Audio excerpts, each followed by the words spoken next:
I thought we should do an episode on faith, because every time I see a list of the 10 things you must do to be happier, or the 10 qualities that happy people have, the research says that people with religious faith or some sort of faith are happier. For example, the Action for Happiness, 10 keys to happiness. One of them, I think it's almost the last one, says faith. Okay. And I always think, I wish I had faith, because I don't. I just, right or wrong, I just don't feel there's anybody up there. And so I feel I'm missing out on one of the top 10 things. So I thought it'd be really interesting to just think about whether faith is important, and can you be happy without it, or what do you do about it? And I was looking at some statistics, and the number of people who say they have no religion, like me, is increasing quite fast at the moment. So it was only 15% of the population, I think, of the UK in 2001, and it went from 15 to 25% in 10 years. So by 2011, it was up to 25%. Okay. And by 2021, it was up to 37%. So more than a third of the UK now would say they have no faith. Oh, you're mixing your words. I think you're mixing your words with faith and religion. So those people were saying that maybe they didn't have a religion. I think this was religion. Yeah, they don't have a religion. So, but tell me about that, because I think you have faith but not a religion, really. Is that the case? I don't even know. I looked up a definition of faith. Right. And it is a strong belief, a strong trust or confidence in something or somebody, often without definite proof. Yeah.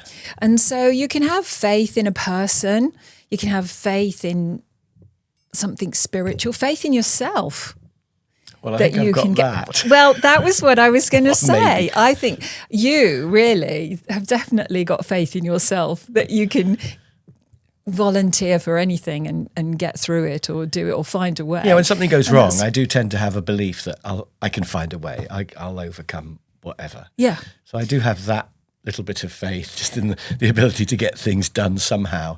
But I don't know whether that counts. You would count that as faith, would you? Yeah, definitely. And I think it's a source of strength, isn't it? And it's a source of happiness to think, it's okay, I can take on these things, and I'll be able to do it. I can do it. Having faith in yourself is great. I would have thought faith in yourself is pretty important to happiness. Absolutely. But I think these lists, like the one that Action for Happiness have, they're talking about a religious faith. That people who are religious are happier on average. Or a spiritual. Which does annoy me slightly, because it feels like they've got an edge on me. And how have they managed to... They're just lucky because they've got that. Because I haven't chosen to have faith or not have faith. I think it's one of those things you can't choose, can you? It's just how you are. And I just happen to be one of those people who hasn't got that. I think there's a lot of happiness in being involved with a religion or some sort of faith aspect of life, believing in God or believing in a spiritual thing, because you then become part of a community, and there's lots of rituals that bring happiness and bring you confidence. And also there's that idea of handing whatever you do over to something bigger than yourself. So surrendering what you do to something else. And that takes responsibility, it frees you up somehow. Yes. I was listening to a radio program the other day which had Michael Flatley on, and him of Riverdance and Lord of the Dance. I'm doing the dance under the table now, although you can't actually see me doing it. Twisting your feet around.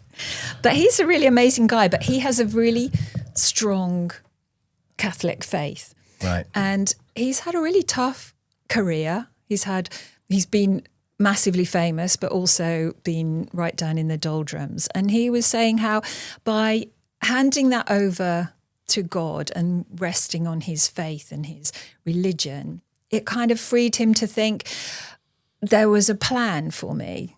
God had this in mind. It'd be nice to feel that. I wish I could feel that. Yeah, so that had really helped him. So I'm sure it's not for everybody, but it does, if you have a faith, it does open up other aspects of life that you can lean on.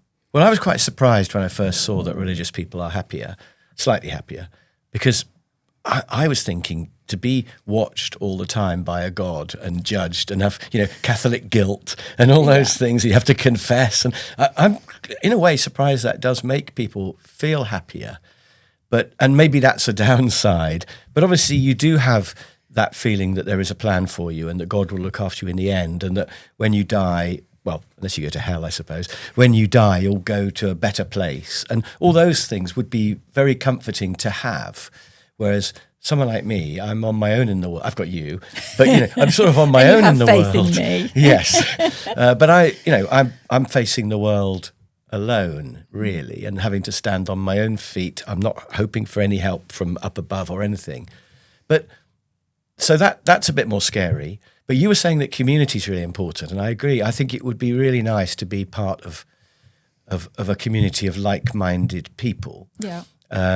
And also probably a self-selecting, quite a nice group. I would imagine most people who go, say, to a church are probably nice people if they're, trying to be like Jesus. Or yes, already helpful, not quite succeeding in every case, but more or less. So they're going to be nice people, and it is going to be a very loving, caring community, which, I don't have. But I think people who don't have faith could probably still find communities. So, for example, if you're really into, let's say, motorbikes and you go out biking every Sunday, you're part of the biker community, and they'll all help you if your bike has a problem or whatever.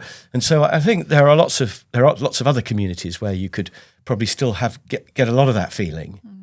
It might not be quite as big and powerful as a religious community, though, praying together, etc. Yeah, but there's also that idea that there's something bigger than you, there's something more than you. It's taking yourself less seriously. Yeah. It's not all about me. I can't control the world. We've been here before about how not being able to control the world. Yes. So you're handing over, you're taking, you're not saying it's all about me, I can do everything. But I don't want to hand over control of my life to God and to think, well, God's probably got a plan. Well, yes. There's a thing I really like, even though it goes against everything I believe, really, which says that when you look at a tapestry, the front of the tapestry is beautiful. If you turn it over, all the sort of ends of the threads, it looks like a total mess. Okay. And we're looking at the messy back of the tapestry, and to us it makes no sense. Life just doesn't. The world just looks crazy. But actually, if you turned it over and if you could see the back, there is a beautiful pattern. Yeah. And that's what God is doing. And I think that's a really nice idea.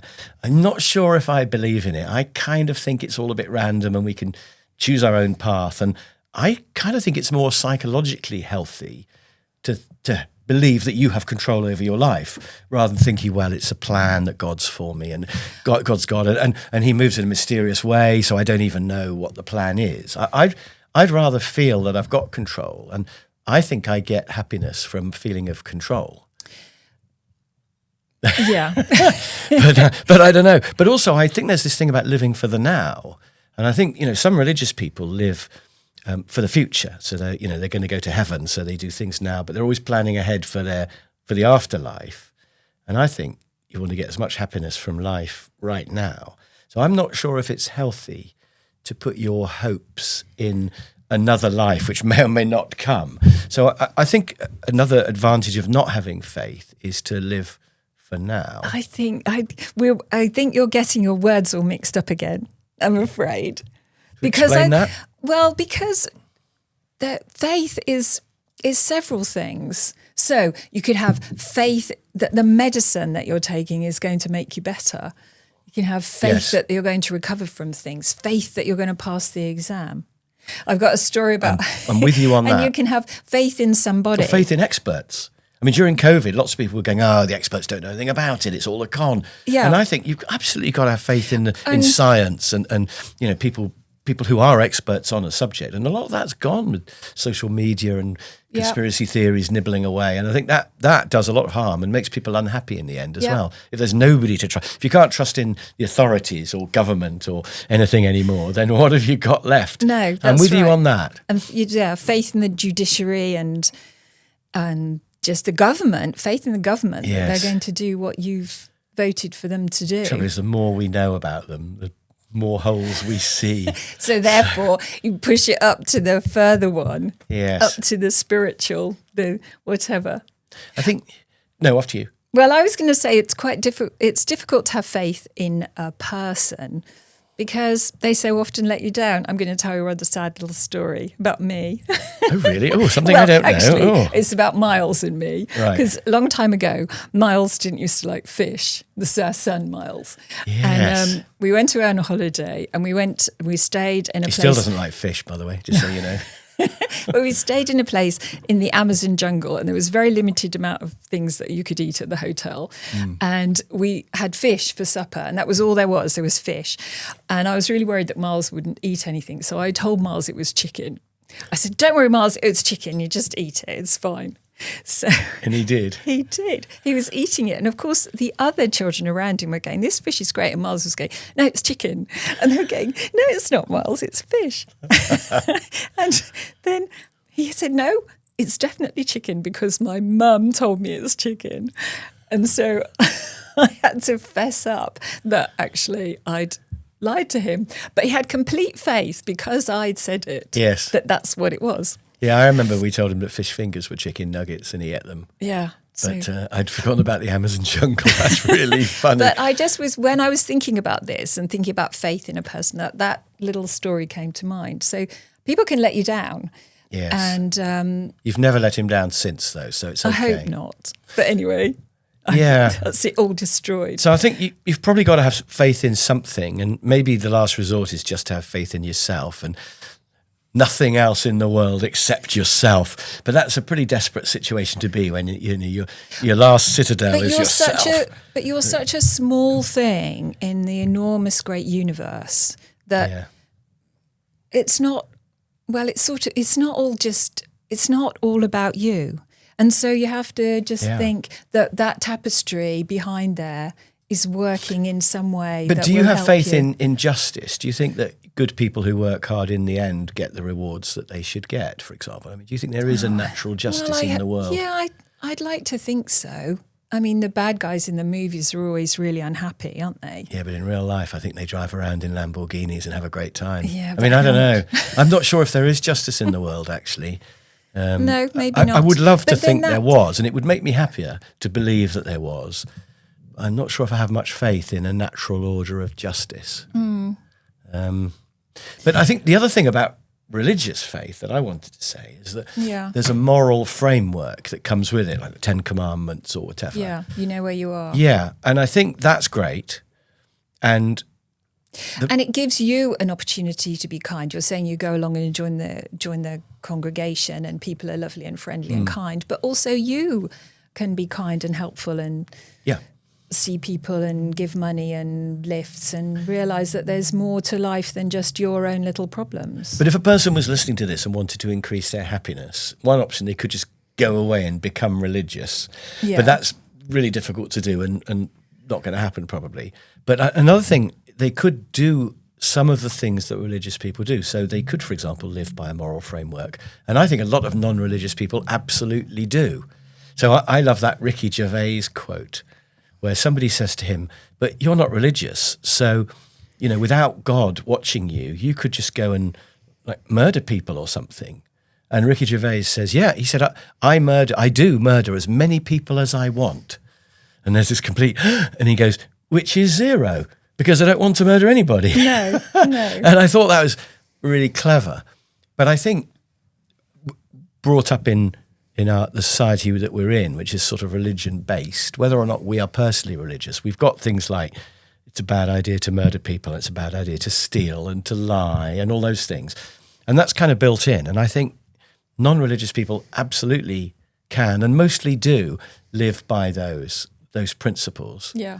So I think it is a good idea to have a moral framework, but I think we can all have that, and that will lead to happiness. Not lying and not stealing and not murdering will lead to more happiness. So I think if you don't have religious faith, you can still have a community, you could still have a moral framework, and you can also still have a purpose. I think with Action for Happiness, they call it being part of something bigger. Yeah. So you're kind and you're with the faith that that's the right thing to do. Yes. You're looking beyond yourself, aren't you? To me, faith is belief in, I think it's something beyond yourself. Yes. So you do have a belief, not exactly in an old man with a beard on a cloud, but you do have a belief in in some sort of spiritual fabric to the world that is sort of guiding it in some way, is it? Yeah, or at least holding it all together. Yeah. It's not personal. It's nothing is perfect, personal, or permanent. Yeah. But all these things are going along, and you know, it's not about you. It's not personal, and so therefore, I think there's an ultimate consciousness out there.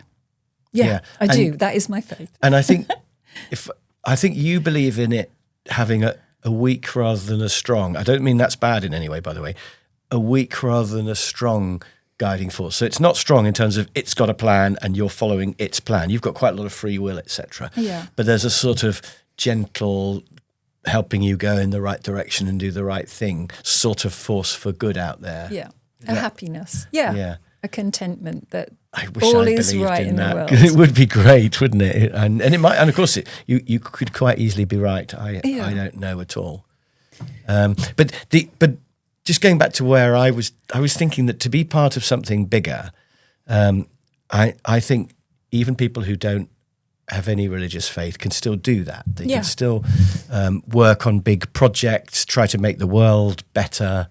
Have faith in themselves, have faith in people around them, have faith in what's going on in the world, that things will work out. Yeah, and they can join things. I don't know whether politics is worth trying to do, but it could be, or charities. So I think there are lots of things you can do to make yourself feel part of something bigger and something that's got a purpose, even if you're not religious. So you can do it. You can do you can get all the good things that religious people get without being religious. I mean, I think that's my position on this. Yeah. So we're not here to knock religion. We're talking about faith as a religion is the easy way to do all those good things. Yeah. Because wouldn't it be great if you just were religious? Because then you would do all those things. But I think if you're not religious, you have to work a bit harder to do those things that will give you the happiness that religious people get. Yeah. But I think it can be done. I think that's where I'm coming from. That's your little project. Yeah, my project on myself. But I do find it difficult to work out what bigger thing I should be part of, because it's not obvious for me. And I think, the guy who's really into motorbikes and is part of the motorbike world, that's great, and that will lead to quite a lot of happiness, and motorbikes are brilliant, obviously.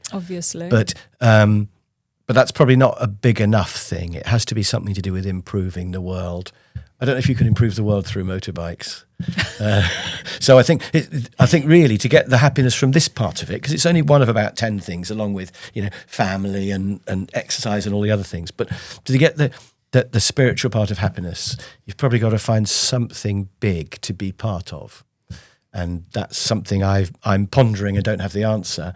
And I think if anybody's listening to this, they also would benefit from thinking about that. Yeah. What are they going to be part of? Maybe. Yeah. Do you want to add anything else about faith? No, I think I can just say that it's a tricky old subject, isn't it? It is a tricky subject. I find it fascinating. But if it's something that gives you strength, then it's got to be happiness. It's just about, we're just looking at ways to increase our own happiness, aren't we? I think the final thing I want to add is that when I meet somebody who is really religious, I'm fascinated by them, and I want to know why they think that. How does it work in their mind? How do they have faith in something invisible that doesn't have proof by definition of the word faith? Mm-hmm. But the trouble is, if you ask them, they quite often think that you're criticising or attacking them. But actually, I just want to understand it, because it's such a different view from mine. It's like if somebody hates Led Zepp and loves the Spice Girls, let's say, I'm like, why? But rather than tell them they're wrong, I want to know why. What is it about the Spice Girls that they like? And what? Because there might be something in there that I've missed. So I just want to know. But it's quite hard to ask people about important things without them feeling that you're trying to criticise them in some way. It's such really a personal thing. And actually, your Led Zeppelin and the Spice Girls analogy is really interesting, because it has to be a listening situation, not an interrogation. Yes. You have to ask the question and then listen to the answer.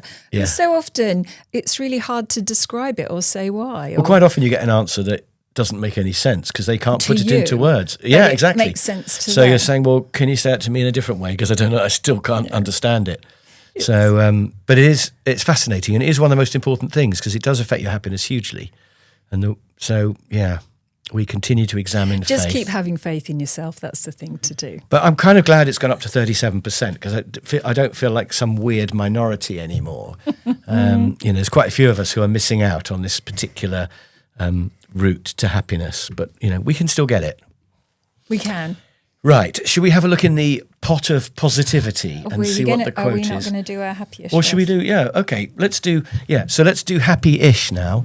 So this is one thing that's made you happy and one thing which is a bit ish for me. Okay. Do you want to hear one of my Let's hear your ish. This actually happened to me just the other day. On my little list of pet hates, I've got fitting a new light bulb without knowing whether it's on or off. Because when you don't know which way the switch is and you have to put the bulb in, it's always on when you put the bulb in. Yeah. Of course, nowadays bulbs, they're not hot anymore when you put them in, so it's not too bad. But there's always that slight, but you've got to come out of your comfort zone in order to be happy. Or call your friend to come and switch it on and off. Be there on standby. But I look at the switch and I guess, and it does annoy me when I've got it wrong, and the light bulb comes on in my hand as I screw it in.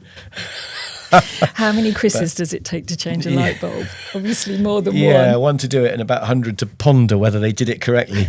But so it's a first world problem, isn't it? If that's the worst thing that's happened to me this week, I'm happy really with that. What about you? What's happened that's made you happy this week? Well, one thing that is making me happy at the moment is my earrings. So on the podcast, they make me happy just to look at. I think can't see the bottom half, so I thought I've been having a bit of fun with earrings. Buying different earrings that I can wear online. So that's been making me happy. It's a great excuse to look at earrings everywhere. How many earrings do you think you've got? Oh, loads. Yeah, luckily they're not too expensive. So. No. Yeah. So. Those ones look a lot more expensive than they were. So that's a real... That's because you bought these Yeah, that's a win-win, isn't it? So something to bring a little bit of joy into your life. Earrings. Just have a bit of fun. Yeah, I wish I was allowed earrings. I think women get all the good stuff in maybe life. next like time. handbags. I would love to have 100 handbags. I get a fantastic collection of different sizes, colours, shapes, all the pockets inside there. I mean, I've got several rucksacks, but handbags. But earrings, I would love a collection of earrings, but I'm not allowed, No. But there we go. Well, you can make a statement next time we're online. I could start wearing necklaces, couldn't I? Bling. Yeah. Yeah. Perfect. Right, let's have a look at the pot of positivity and we will see what the quote is. Shall I do it? Yeah, you do it. You've got the glasses on. Right. This week's positive quote is, it's a long one. Oh, it's Muhammad Ali. Oh. Ooh. So. Others may know pleasure, but pleasure is not happiness. It has no more importance than a shadow following a man. My goodness. Gosh, I wouldn't have guessed that was Muhammad Ali, actually. So, pleasure is not happiness. He's much more concise than that, isn't he? Yeah. A sting like a bee. Yes. It has no more importance than a shadow following a man. Because pleasure, I guess, maybe it follows happiness or it's a small part of happiness. He's right, it's not the important part of happiness. It's not, pleasure. Is it? And it fades, and there's usually a price associated with it. As we sit here with our New Year's Eve hangovers a little bit at the moment, pleasure has a price. Yeah. And it's transitory, and you have to escalate every time. You have to do more and more of something usually, or otherwise you get used to it and it becomes boring. So he's right that pleasure's not the answer. He doesn't tell us what is, though. Punching people in the face, that's the answer. So what did he say? Is a shadow following a man? Pleasure is no more importance than a shadow following a man or woman. Yes, or a woman. Yeah. That's quite a quote. Is the shadow, yes. So and I guess probably he would say that happiness comes from achievement and being faith. And being a better person. But of course he was called Cassius Clay, wasn't he, originally? And he changed his name to Muhammad Ali. Yeah. Presumably because he became a Muslim. I wouldn't like to. Did he? I don't know. I think he probably did. So he was, I guess, a man of faith. Yeah. So there we are. I think, yeah. Muhammad Ali, there you go. The faith. Greatest boxer of all time. Right. Okay. Well, that's faith, and I hope that's been interesting for people to think about. Hopefully that was interesting for people. Absolutely. Go away and become religious immediately. Or do all the same things without actually have believing faith in something. yourself. And have the faith in future. yourself. Absolutely. And You have faith to. that you're yeah. being looked after. You have to believe that it's going to work out well, because you get what you think about. Yeah. Right. And next week, we will be talking about something completely different. Can you believe it? Yes. Bye for Bye now. for now.